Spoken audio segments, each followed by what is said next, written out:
اب ہم ذکر کریں گے علم حیاتیات، بایولوجی کے بارے میں۔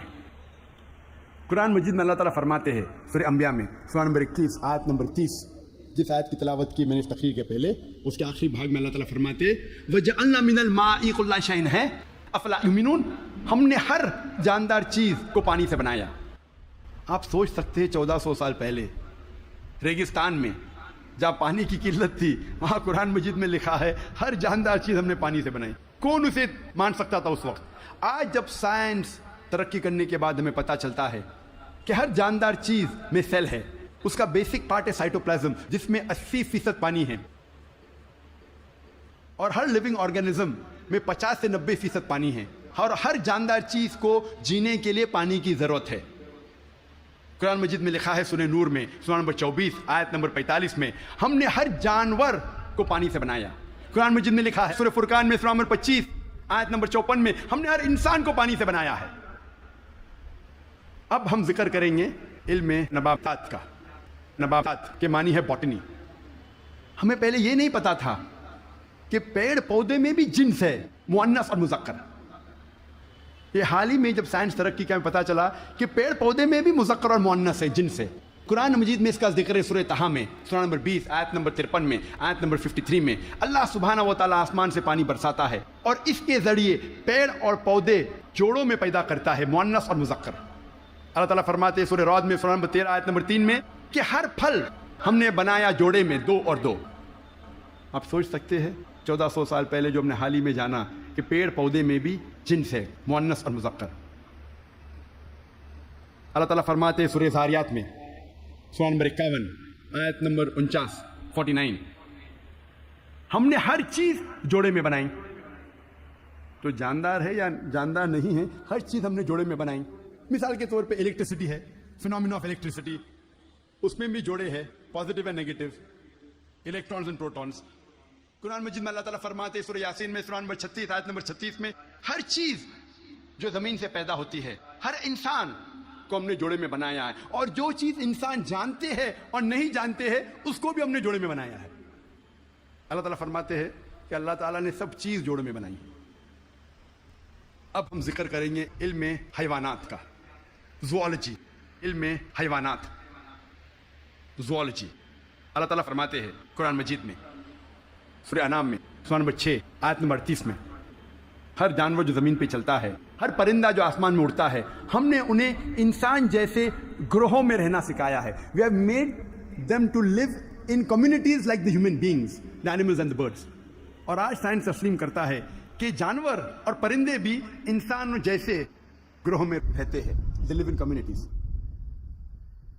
اللہ تعالیٰ فرماتے ہیں سورہ نحل میں سورہ نمبر 16 آیت نمبر 68 اور 69 میں، 60 اور 69 میں اللہ سبحانہ و تعالیٰ نے شہد کی مکھی کو سکھایا ہے کہ وہ اپنا چھتا بنائیں پیڑ میں، پہاڑ میں، انسان جہاں رہتے ہیں وہاں، اور مہارت کے ساتھ اپنا راستہ ڈھونڈے۔ اللہ تعالیٰ کیا کہنا چاہتا ہے جب کہتا ہے کہ ہم نے سکھایا شہد کی مکھی کو مہارت کے ساتھ اپنا راستہ ڈھونڈے؟ سن 1973 میں 1973 میں ایک مشہور سائنسداں جس کا نام تھا فون فریش، اس کو نوبل پرائز ملا ڈسکرائب کرنے کے لیے the behaviour of the bee and how they find the species path of the lord. اس کو نوبل پرائز ملا شہد کی مکھی کے بارے میں ریسرچ کرنے کے لیے۔ اور فون فریش کہتے ہیں کہ جب بھی کوئی مدھ مکھی، شہد کی مکھی ایک نیا باغیچہ ڈھونڈتی ہے اور ایک نیا پھول ڈھونڈتی ہے جس سے نیکٹر کو لیا جا سکتا ہے، وہ اپنے دوست سے جا کے کہتی ہے یہ نئے پھول کی دشا، اس نئے پھول تک کس طریقے سے پہنچنا اس کا نقشہ بتاتی ہے اپنے بدن کو ہلانے سے، جسے سائنس میں کہتے ہیں بی ڈانس، شہد کی مکھی کا ناچنا۔ اپنے بدن کو ہلانے کے ذریعے وہ بتاتی ہے کس طریقے سے اس نئے پھول کی طرف آپ پہنچ سکتے ہیں، اور یہ آج سائنس جانتا ہے due to high photographic methods. اور قرآن میں جو شہد کی مکھی جو کام کرتی ہے، جسے انگلش میں کہتے ہیں ورکر بی، اس کا جنس کہا گیا ہے کہ وہ ہے فیمنن، وہ مؤنث ہے۔ عربی میں کہا گیا فصل کی کلی، مطلب مؤنث۔ انسان پہلے سمجھتے تھے کہ کام کرنے والی شہد کی مکھی ہے مذکر، میل ہے.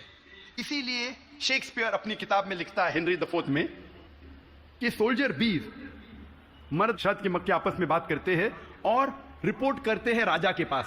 آج سائنس کہتی ہے کہ جو کام کرنے والے شہد کی مکھی وہ مذکر نہیں ہے، مؤنث ہے، یا فیمینائن، اور وہ راجا کے پاس جا کے رپورٹ نہیں کرتی، وہ رانی کے پاس جا کے رپورٹ کرتی ہے. آپ سوچ سکتے ہیں قرآن مجید 1400 سال پہلے اس ورکر بی کا جنس بھی بتاتا ہے کہ فیمینن ہے، مؤنث ہے. اللہ تعالیٰ فرماتے ہیں سورہ عنکبوت میں سورہ نمبر 29 آیت نمبر 41 میں کہ جو لوگ اللہ کے علاوہ جس کو مددگار بناتے ہیں ان کی مثال ہے مکڑی جیسی، لائک اے اسپائڈر. اور مکڑی اپنے لیے گھر بناتی ہے اور مکڑی کا گھر کمزور ہے.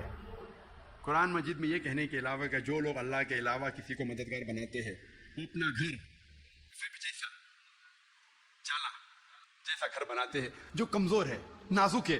اس کے علاوہ یہ اشارہ کر رہا ہے، آج سائنس یہ کہتی ہے کہ many a time the female spider kills the male spider.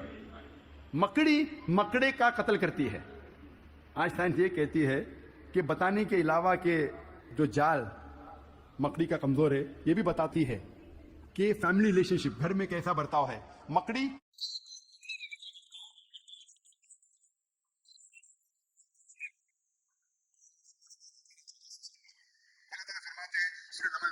سورہ نمبر 27 آیت نمبر 17 اور 18 میں سلیمان علیہ السلام کے آگے ان کی فوج تھی، جن کی، انسانوں کی اور پرندے کی. اور جب وہ چوٹی کی وادی کی طرف جا رہے تھے، ایک چوٹی کہتی ہے دوسرے چوٹیوں سے کہ آپ اپنے بل میں چلے جاؤ ورنہ سلیمان علیہ السلام انجانے میں ہمیں کچل لیں گے. لوگ کہیں گے کیسی کتاب ہے یہ قرآن مجید، چوٹی آپس میں بات کر رہے ہیں، یہ تو پریوں والی کہانی ہے. قرآن مجید چوٹی آپس میں بات کرتی ہے. آج سائنس یہ کہتا ہے کہ کوئی بھی جانور، کوئی بھی انسیکٹ جو انسان کے سب سے قریب ہے بیہیویئر میں، جس طریقے سے زندگی بسر کی جاتی ہے، وہ ہے چیٹی. آج سائنس یہ کہتی ہے کہ جس طریقے سے انسان مرنے کے بعد انسانوں کو دفن کرتے ہیں، اس طریقے سے چیٹی بھی مرنے کے بعد دوسرے چیٹی کو دفن کرتی ہے. جس طریقے سے دے سوفسٹیکیٹڈ لیبر، چیٹی کے پاس بھی جب وہ کام کرتے ہیں، مینیجر ہے، سپروائزر ہے، فورمین ہے، ورکر ہے، چیٹی اکثر مل کے بات کرتی ہے. آج سائنس یہ کہتی ہے they have a sophisticated method of communication. ان کے بات چیت کرنے کا طریقہ بہت اعلیٰ درجے کا ہے. سائنس یہ کہتی ہے کہ چیٹی اکثر سامان کا لین دین کرتی ہے سوق میں. They are market places where they exchange goods. ہمارے وہاں سوق ہے نا، کیا کہتے ہیں، مارکیٹ، جہاں ہم لین دین کرتے ہیں. اس طریقے سے چیٹی بھی مارکیٹ ان کی ہوتی ہے خود کی، جہاں لین دین کرتی ہے چیزوں کی. آج سائنس یہ کہتی ہے جب چیٹی کوئی دانہ کو جمع کرتی ہے اور اس دانے میں بڈنگ ہوتا ہے تو چیٹی اس دانے کے بڈ کو کاٹتی ہے، جیسا وہ جانتی ہے کہ budding will cause rotting of the grain. Budding کی وجہ سے وہ دانہ سڑ جائے گا، اور اگر وہ دانہ بھیگ جاتا ہے بارش میں، چیٹی اس دانے کو سورج کی روشنی میں لے آتی ہے سکھانے کے لیے، پھر واپس لے جاتی ہے. ہم اکثر دیکھتے ہیں چیٹیاں دانے کو لے کے جا رہی، کہاں لے کے جا رہی ہے؟ سکھانے کے لیے، پھر سے واپس لے جاتی ہے جمع کرنے کے لیے. جیسا وہ جانتی ہے کہ humidity will cause rotting of the grain, وہ جانتی ہے کہ پانی کے ذریعے یہ دانہ سڑ جائے گا، وہ لے کے آتی ہے سکھانے کے لیے سورج کی روشنی میں. قرآن مجید چیٹی کے بارے میں ذکر کرتا ہے 1400 سال پہلے. اب ہم ذکر کریں گے میڈیسن کے بارے میں، طب کے بارے میں. اور اللہ تعالیٰ فرماتے ہیں سورہ نحل میں سورہ نمبر 16 آیت نمبر 68 اور 69 میں، ورس 68 اور 69 میں، کہ اللہ سبحانہ و تعالیٰ نے آپ کو پینے کی چیز دیے جو شہد کی مکھی کے بدن سے نکلتا ہے، جس میں انسانوں کے لیے شفا ہے. ہم پہلے یہ نہیں جانتے تھے کہ شہد کی مکھی کے بدن سے ملتا ہے شہد، وہ تو حال میں جاننے لگے ہم 200 سال پہلے، 300 سال پہلے. اور لکھا ہے اس شہد میں انسانوں کے لیے شفا ہے. آج ہم جانتے ہیں that honey is rich in fructose and vitamin K. fructose اور vitamin K میں رچ ہے. اور آپ یہ بھی جانتے ہیں کہ ہنی میں مائلڈ اینٹیسیپٹک پراپرٹی ہے. اسی لیے ورلڈ وار 2 میں روس کے سولجرز، رشین سولجرز جب زخم ہوتا تھا وہ زخم پہ لگاتے تھے شہد. اور شہد کے ذریعے زخم اچھا ہوتا تھا without leaving an scar tissue. اور کیونکہ شہد میں ڈینسٹی ہے, گاڑھا ہے, اس کے وجہ سے بیکٹیریا اور فنگس اس زخم میں نہیں اگتا تھا. اور اگر کوئی آدمی کو الرجی ہے کوئی جھاڑ یا پودے سے, اس پودے اور جھاڑ سے بنا ہوا شہد اس انسان کو دیں گے تو وہ انسان کو اس الرجی سے ریزسٹنس ڈیولپ ہوگا. اب ہم ذکر کریں گے فزیولوجی کے بارے میں. قرآن مجید 600 سال نازل ہونے کے بعد ابن نفیس نے ہمیں بتایا بلڈ سرکولیشن کے بارے میں, کس طریقے سے خون رگوں میں دوڑتا ہے. 400 سال ابن نفیس کے بعد ولیم ہاروی نے دنیا میں مشہور کیا. ہم ہمارے اسکول میں ولیم ہاروی کے بارے میں پڑھتے ہیں. ولیم ہاروی نے ہمیں بلڈ سرکولیشن سکھایا. ابن نفیس کے بارے میں کوئی نہیں پڑھتا. ابن نفیس نے ولیم ہاروی کی 400 سال پہلے ذکر کیا بلڈ سرکولیشن کے بارے میں, اور اس کی 600 سال پہلے قرآن میں اس کا ذکر ہے. مختصر سا میں کہوں گا, مختصر سا. انسان جب کھانا کھاتا ہے جاتا ہے پیٹ میں, پیٹ کے بعد جاتا ہے اتریا میں, اتریا میں سے جو فوڈ سبسٹنس ہے وہ جاتا ہے خون میں. Many a time via the complex media of liver, اور خون کے ذریعے جسم کے کئی بھاگوں میں جاتا ہے, کئی اعضاء میں جاتا ہے. Goes to various organs including mammary glands. وہ کئی اعضاء میں جاتا ہے اور جاتا ہے چھاتی میں بھی, پستان میں بھی, جس سے ملتا ہے دودھ. مختصر قرآن مجید میں بلڈ سرکولیشن اور پروڈکشن آف ملک کے بارے میں کہا گیا ہے سورہ نحل میں سورہ نمبر 16 آیت نمبر 66 میں, آیت نمبر 66. اللہ تعالیٰ فرماتے ہیں کہ میشور میں, کیٹل میں, بھیڑ بکری گائے بیل, ان میں آپ کے لیے نشانی ہے, اور ان کے بدن میں سے آپ کو ملتا ہے پینے کے لیے دودھ, جو آتا ہے انٹسٹائن کے کانسٹیٹوئنٹس اور خون کے درمیان سے, جو آپ کے لیے اچھی چیز ہے. اس کا ذکر ہے سورہ مومنون میں سورہ نمبر 23 آیت نمبر 21 میں کہ کیٹل میں آپ کے لیے ایک نشانی ہے, ان کے بدن سے آپ کو ملتا ہے دودھ, اور ان میں بہت سے فائدے ہیں, اس کا گوشت آپ کھا سکتے ہیں. قرآن مجید میں production of milk and blood circulation کے بارے میں ذکر ہے ان نٹ شیل 1400 سال پہلے. اب ہم ذکر کریں گے ایمبریولوجی کے بارے میں. ایمبریولوجی سائنس کا وہ بھاگ ہے جو خصوصاً جب ماں کے رحم میں بچہ پیدا ہوتا ہے اور کس طریقے سے شروع ہو کے بڑھتا ہے, 9 مہینے تک تقریباً ماں کے رحم میں رہتا ہے, اس کے اسٹڈی کو کہتے ہیں انگریزی میں ایمبریولوجی. ماں کے رحم میں جو بچہ پیدا ہوتا ہے آہستہ آہستہ بڑھتا ہے, اس کے اسٹڈی کو انگریزی میں کہتے ہیں ایمبریولوجی. کئی اربوں نے جتنے بھی قرآن مجید کی آیتیں ہیں جو ایمبریولوجی کے بارے میں ذکر کرتی ہے اور حدیث ہے, اس کو اکٹھا کیا اور قرآن مجید کی آیت کے اوپر عمل کیا. سورہ نحل سورہ 16 آیت نمبر 43 اور سورہ انبیاء سورہ نمبر 21 آیت نمبر 7 میں اللہ تعالیٰ فرماتے فاسألوا اہل الذکر ان کنتم لا تعلمون. اگر آپ نہیں جانتے تو اس کے پاس جائیے جو ماہر ہے, اس سے پوچھے جو ماہر ہے, چاہے وہ مسلم یا غیر مسلم.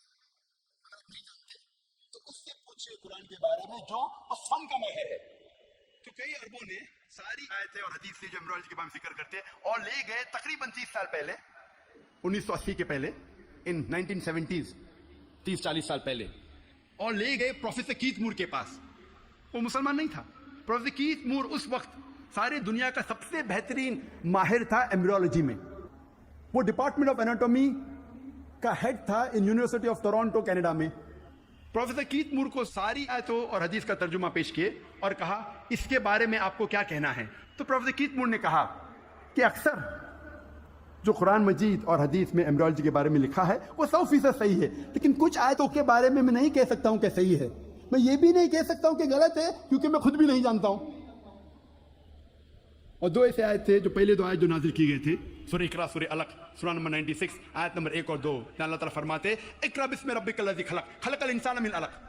پڑھو اس کے نام سے جو خالق ہے, جس نے انسانوں کو بنایا ہے علقہ سے, خون کے لوتھڑے سے, جونک سے, لیچ لائک سبسٹنس سے. پروفیسر کیتھ مور نے کہا میں نہیں جانتا ہوں کہ ایمبریو جب بچہ پہلے سٹیج میں ہوتا ہے, مرحلے میں ہوتا ہے, وہ جونک جیسا لگتا ہے. تو پروفیسر کیتھ مور اپنے لیبارٹری میں گئے اور پاورفل مائکروسکوپ کے اندر دیکھا اور ایک جونک کی تصویر لی اور اسے کمپیئر کیا اور وہ حیران ہو گئے یکسانیت پہ. اور اس کے بعد جب انہیں 80 سوالات پوچھے گئے ایمبریولوجی کے بارے میں جو قرآن اور حدیث میں ذکر آتا ہے, تو پروفیسر کیتھ مور نے کہا اگر آپ مجھے یہ 30 سال پہلے پوچھتے تو 50% سے زیادہ میں جواب نہیں دے سکتا تھا, کیونکہ embryology is a new branch which has developed in the field of medicine. وہ نئی برانچ ہے میڈیسن کی. اور پروفیسر کیتھ مور نے کہا کہ یہ کتاب قرآن مجید کوئی انسان لکھ ہی نہیں سکتا, اور مجھے کوئی شک نہیں ہے